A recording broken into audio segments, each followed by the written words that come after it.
33.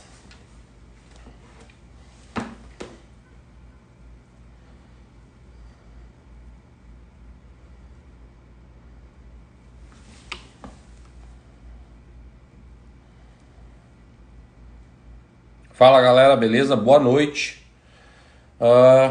Boa noite para quem está entrando mais cedo aí. Estamos com 3 minutos para a gente começar, mas por mim eu já tinha começado 6 da tarde, que é o ansiosismo aqui, né? Já viu, o TDAH bate forte. Mas primeiro agradecer a presença de todo mundo que está aqui. Muito feliz de ver que a galera tá mandando ideias e que as ideias estão sendo produtivas. E a ideia dessas aulas de quarta-feira não é ser uma aula muito extensa, né? A gente começou semana passada, teve aula 2, aula 1 original em live. Boa noite, Vitor, seja bem-vindo. Obrigado pela presença aí. E aí a gente falou semana passada sobre alguns aspectos práticos de calibração de aceleradores lineares de alta energia, utilizando multímetro, né, que é uma forma mais rápida e inteligente. E essa semana a gente vai falar um pouquinho sobre o teste de Starshot, tá? O teste de estrela, né? Semana passada várias pessoas fizeram várias sugestões interessantes, eu guardei todas elas, tá? E selecionei essa primeira como o Starshot, porque me motivou muito a mostrar as problemáticas que a gente tem com relação à execução desse teste, a importância de se fazer esse teste e os cuidados que a gente físico tem que ter, né? E o posicionamento que a gente tem que ter, tá bom?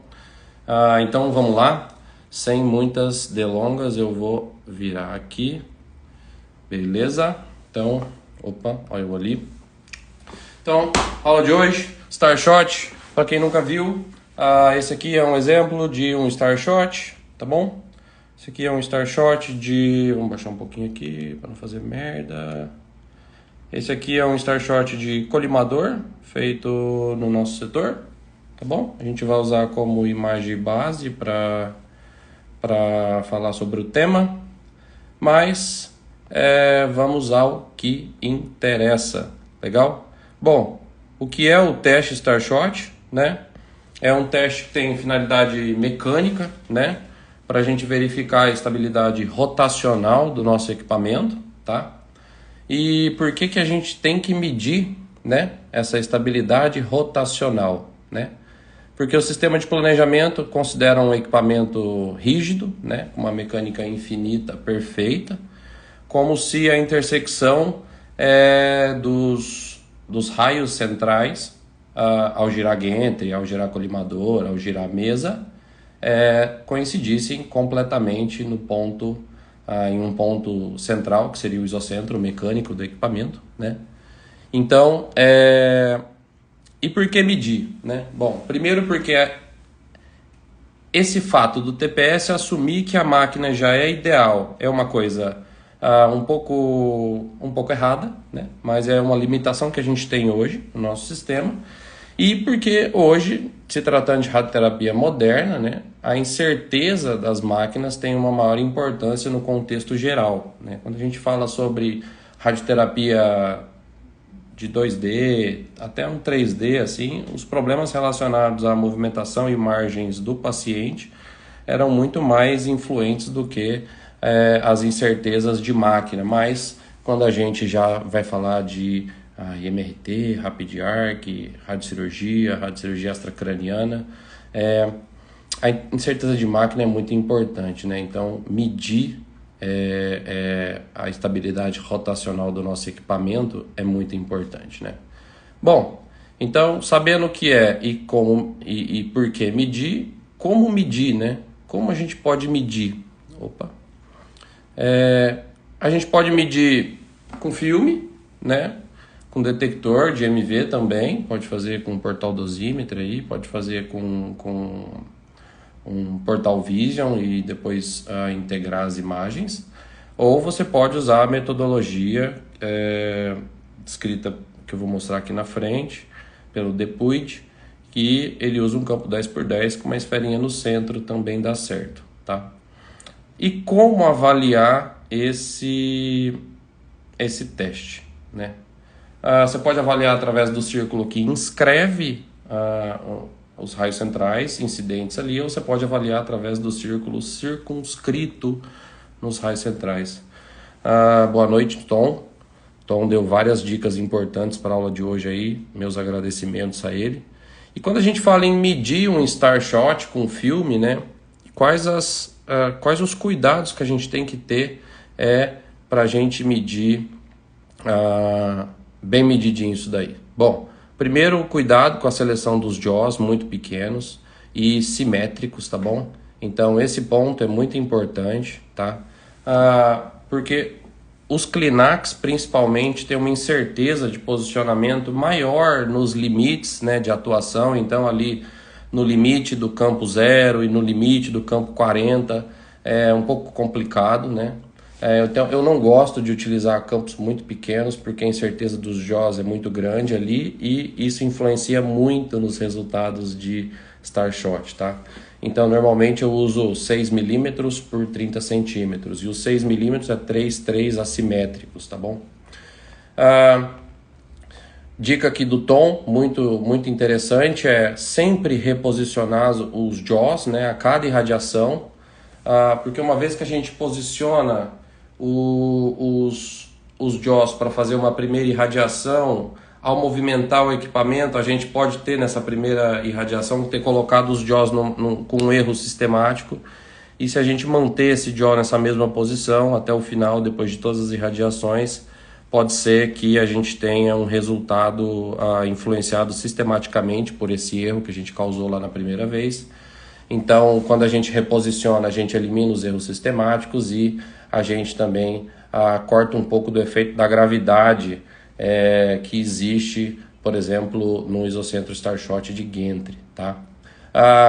Se for possível, realizar com jaw e com multilift também é importante, tá bom? Para confrontar esses dados, né? Se puder realizar com multilift, melhor ainda, porque o resultado em termos de posicionamento do multilift é muito melhor comparado ao jaw, então o resultado final vai ser bem mais interessante, né? Então, agora, como avaliar, né? Por que dizer que é círculo inscrito ou círculo circunscrito, né? Esse ponto em questão, ele levantou uma discussão muito rica e interessante com o Lucas Radish, né? Que colocou uma bola em jogo que né, qual é o certo, né? E por que a gente tem que tomar cuidado? Bom, a tese que eu vou defender aqui é a do círculo inscrito, tá bom? Para vocês. E por quê? Né? Primeiro porque eu uso o teste, eu faço o Starshot trimestralmente, às vezes mensalmente no departamento. E porque eu preciso definir como usar corretamente isso na minha rotina clínica, tá bom? A título de conhecimento, né?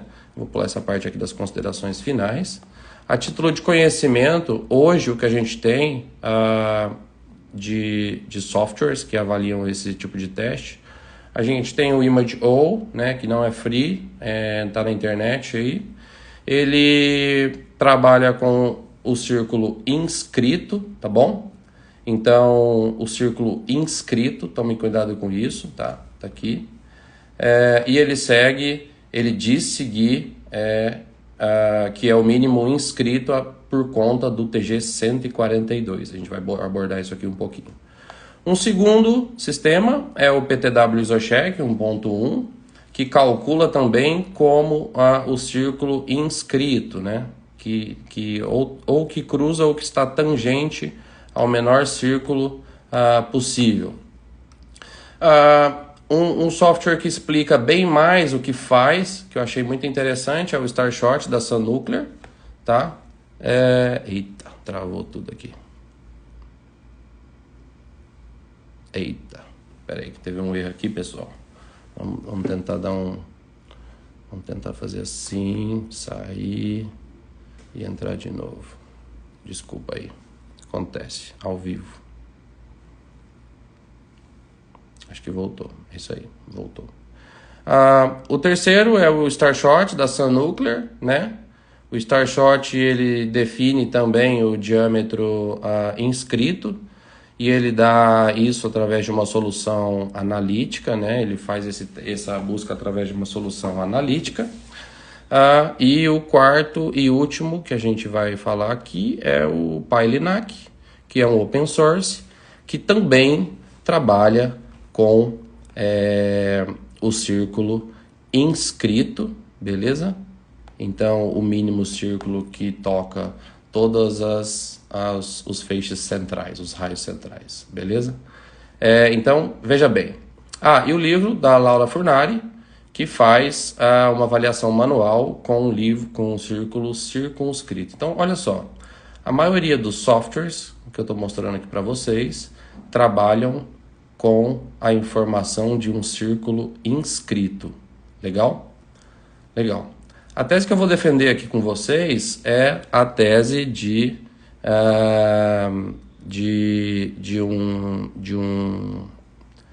um círculo circunscrito. Estou fazendo um monte de cagada aqui, desculpem. Tá? Bom, primeiro, por que eu defendo isso? Eu defendo essa técnica porque essa técnica é muito bem elaborada através do artigo do Treuer, de 2000. O artigo do Treuer faz uma consideração bem interessante. Esse aqui é o artigo, tá? Esse aqui é o artigo do Treuer. E ele faz uma abordagem bem interessante, onde primeiro ele faz uma segmentação dos raios centrais, né? Utilizando alguns filtros nas imagens, transformadas das imagens em imagens de coordenadas polares. Ele usa a teoria da curva cáustica para isso, né? Que é quando a gente, através de uma curva, através de uma curva e um ponto, tenta obter outra curva. É uma teoria de geometria de raios luminosos, né? Acho interessante, e ele define o isocentro radioativo como o menor círculo que toca ou atravessa ou tangencia os raios centrais,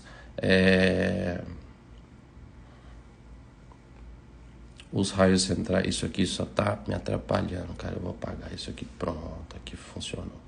Bom, o Treuer ele faz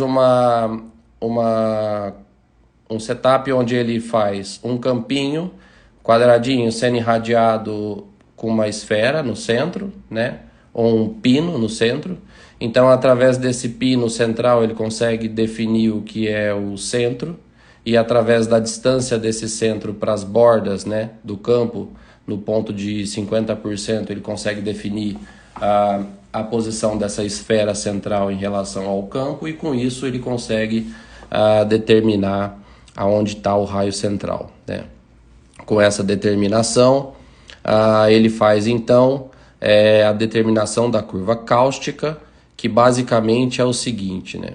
A curva cáustica é como se a gente estivesse utilizando a metade do campo, né, do raio central para o lado que compõe todos os outros campos que vão interseccionar ele aqui no ponto em questão, do centro, né?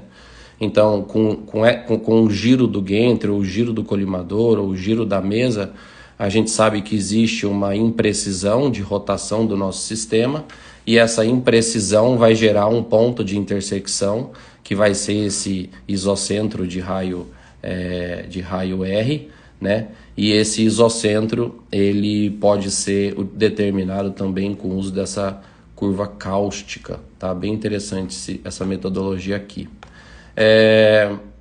Bom, aqui o que eu mostrei sobre o fato dele transformar a imagem que foi coletada no scanner em uma imagem polar, né? Então ele pega uma distância do ponto central aqui, transforma essa imagem em uma imagem de coordenadas polares, e com essa transformação ele consegue determinar então um perfil desse tipo aqui, se a gente seguir essa linha azul, e com isso você consegue determinar pela meia distância da meia altura da banda, o ponto de cada centro certinho aqui para traçar então as curvas que vão compor no final o nosso isocentro, que pode ser definido por um círculo inscrito ou circunscrito. Por que eu estou falando tudo isso? Olha só que interessante. O Depuit, em 2012, faz uma análise bem interessante por uso de software nesse tipo de imagem, né? Ele propõe solucionar o problema que foi proposto pelo Treuer, né? E ele faz uma análise do círculo inscrito também, tá? Esse artigo aqui é o que tem a revisão literária mais interessante sobre... Vou deletar esse verde também, porque só estava atrapalhando. Esse artigo também faz uma análise muito interessante e completa de revisão literária, tá? Recomendo a todos que forem fazer estudos sobre Starshot ou testes de controle de qualidade geral, dar uma olhada nesse artigo. Ele cita e faz uma revisão bem interessante de todos os autores, desde a criação do teste, o teste Winston Lutz também, e vários outros que fazem propostas de soluções analíticas ou não analíticas para se encontrar o que seria o isocentro, o tamanho do isocentro, né? Então, o Depuit faz uma análise do centro inscrito também. Ele consegue provar o problema analítico proposto por Treuer, e ele prova isso através de um lema e 2 teoremas, tá? Não vou entrar em detalhes aqui, mas a matemática é muito pesada e muito legal. E o Gonzalez, um pouquinho antes, em 2004, também faz uma análise muito parecida que o Depuit também usa aqui em 2012, que é a transformada e o uso de a transformada para coordenadas polares e o uso de filtro para se determinar a melhor posição do que seria o raio central aqui, né? Independente do tamanho de campo ou da quantidade de unidades monitoras que você está usando. Um sistema que é bem robusto para a eliminação de ruídos e você ter um SNR mais bem ajustado independente o tipo de output que você vai ter. E vamos lá. E ele também faz uma análise de um círculo inscrito, mas ele não apresenta explicações do porquê que ele faz esse uso. Bom, legal. A minha teoria eu vou explicar um pouquinho mais tarde, mas vamos fazer uma análise bem interessante aqui. Os artigos mais atuais que a gente tem aqui, o mais famoso, vou começar pelo mais famoso. Isso aqui eu vou deletar. O mais famoso, TecDoc 1151 de 2001, né? É uma adaptação brasileira do TG40 aí. Ele fala sobre o círculo circunscrito, tá bom?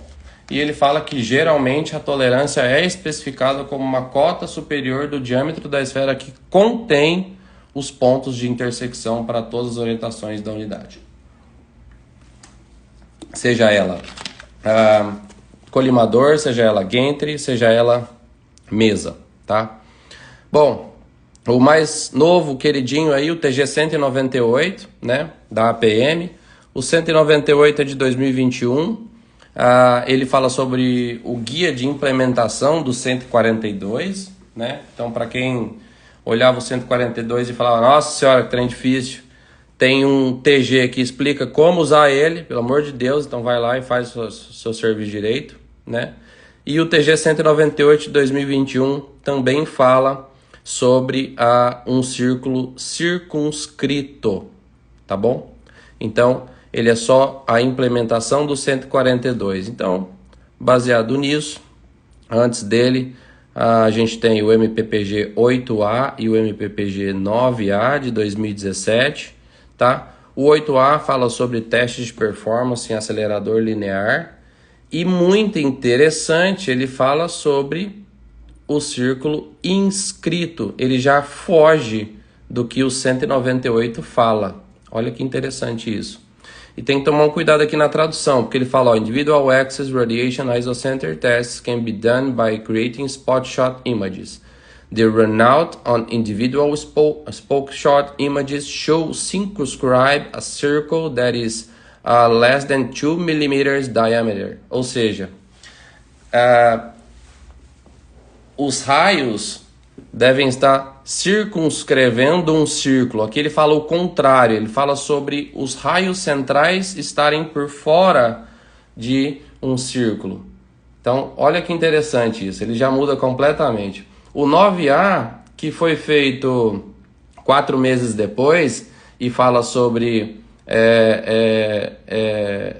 a aplicação de sistemas de teleterapia para radiocirurgia SBRT, ele já usa uma análise tridimensional, ele já não usa o Starshot, ele já usa o Winston Lutz, que é um pouco mais robusto e faz uma análise tridimensional, ao invés de usar o Starshot, que é bidimensional, né? E ele fala que a coincidência máxima tem que ser de 1 milímetro para o displacement 3D máximo do centro do campo radioativo com o centro do target, né?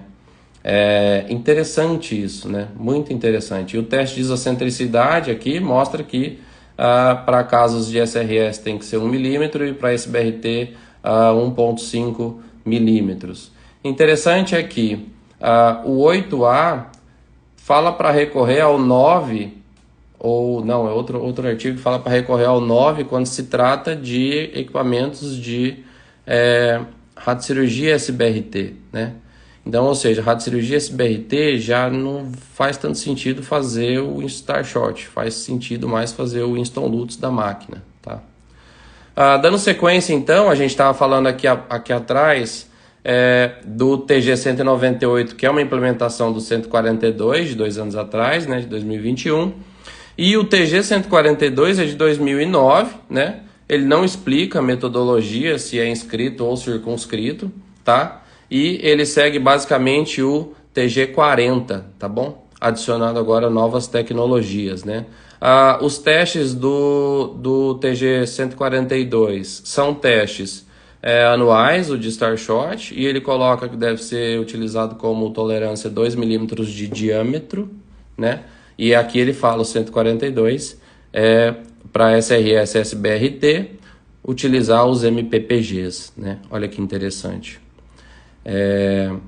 Ainda ele mostra que as diferenças devem ser de 1 milímetro de rotação dos isocentros isoladamente, deve ser de 1 milímetro do baseline, e coincidência do campo de radiação, do centro de radiação com o centro mecânico de 2 milímetros para máquinas não IMRT, IMRT continua 2 milímetros e para SRS SBRT 1 milímetro. Dando sequência, então, o 142 é uma extensão do 40 para novas tecnologias, né?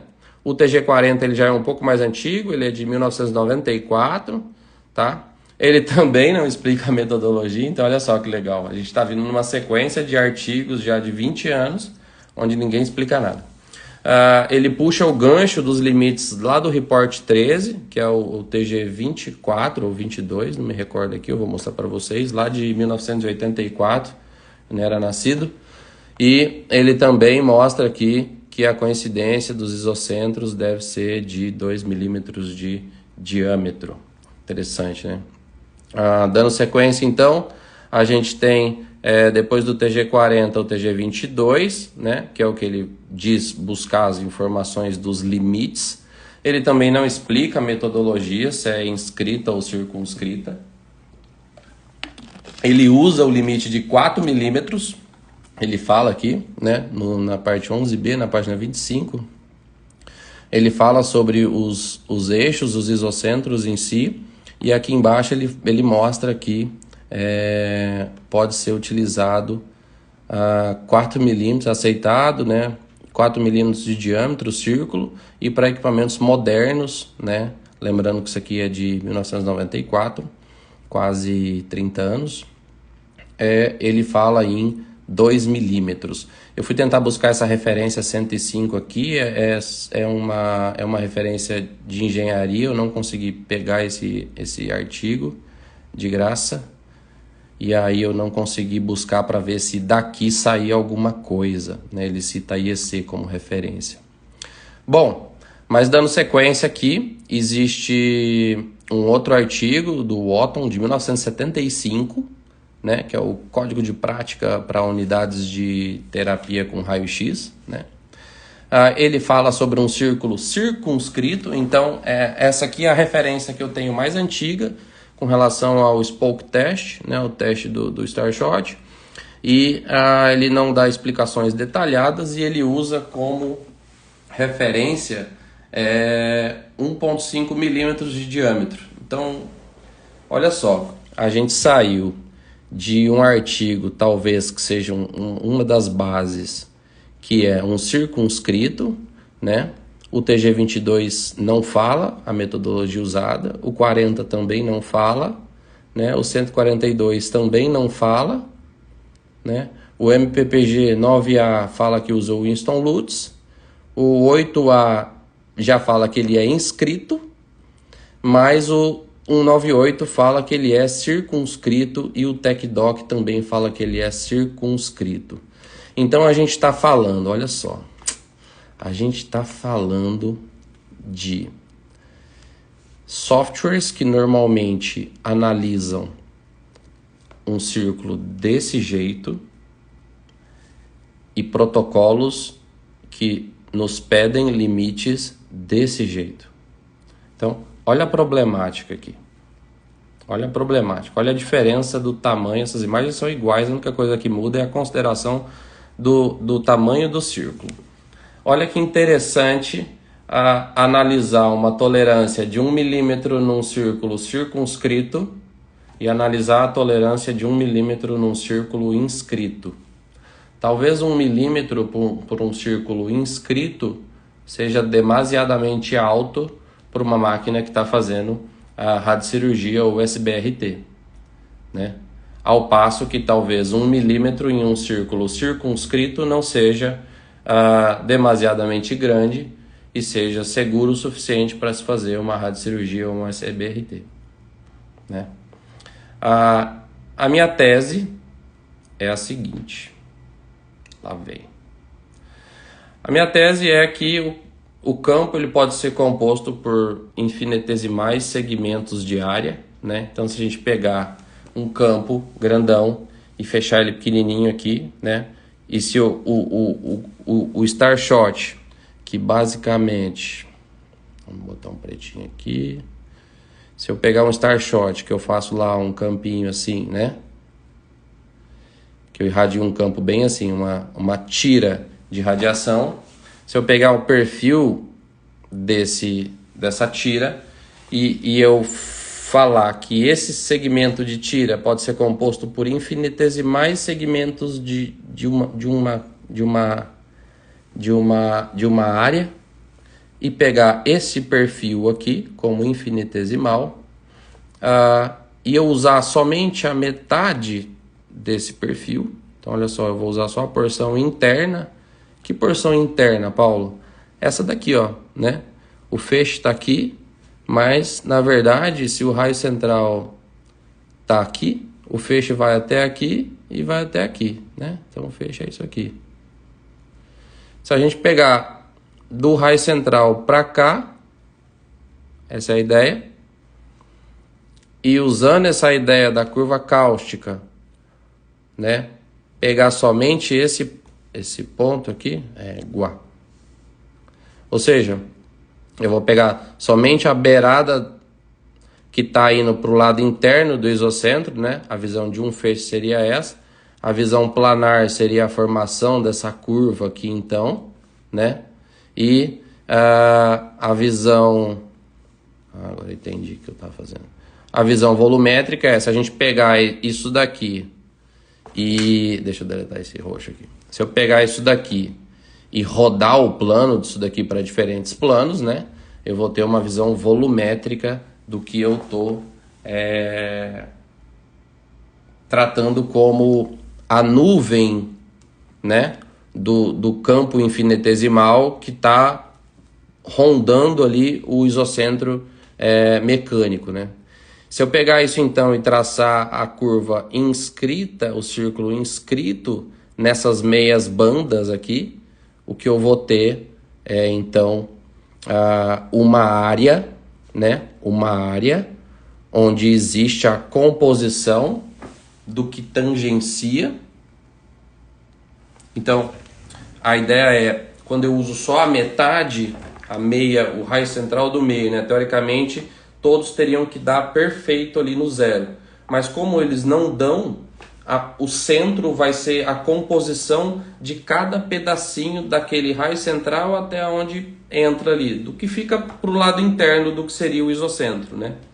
Porque, teoricamente, se eu pegar a maior parte o zero mesmo, seria a intensidade máxima. Então, eu teria, na verdade, um isocentro que seria um ponto máximo de tonalidade escura, e depois isso ia decaindo, né? De forma que eu teria ali no centro uma posição perfeita. Como a máquina não tem a estabilidade perfeita de se fazer uma estrela perfeita, eu tenho ali um círculo que basicamente vai ser uma nuvem, né, não pontual, de densidade desses raios que estão interseccionando ali.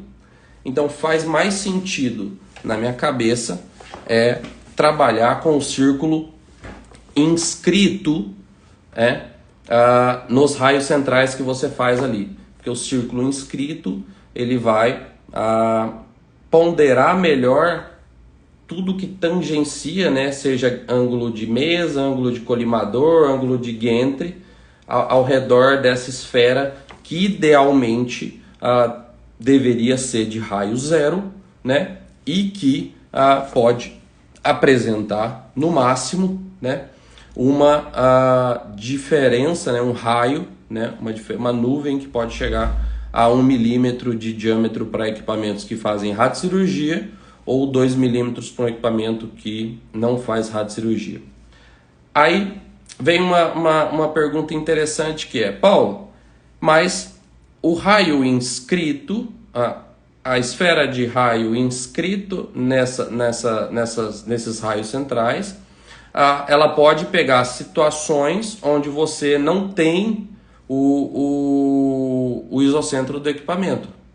Porque o raio circunscrito vai ser um pouco maior, e nele sim você pegaria todas as possibilidades da sua máquina. Sim, está correto. O uso da esfera de raio inscrito ou círculo inscrito no Starshot 2D, ele vai te considerar a probabilidade de você estar no isocentro, não vai ser de 100%, mas vai ser em um alto nível de confiança, né? Agora, se você vai considerar o círculo circunscrito, aí você vai estar sendo mais conservador e vai estar considerando todos os pontos de intersecção. No caso, todas as posições de Gantry, colimador e mesa vão estar dentro daquilo que você considerou como o tamanho do seu isocentro, né? O tamanho do seu isocentro. Então, vamos lá para as considerações que são importantes. Bom, considerações importantes. Considerações gerais.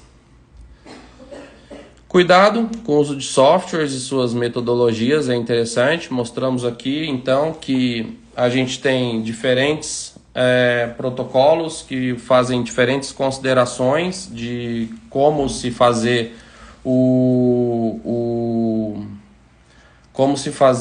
só um minuto.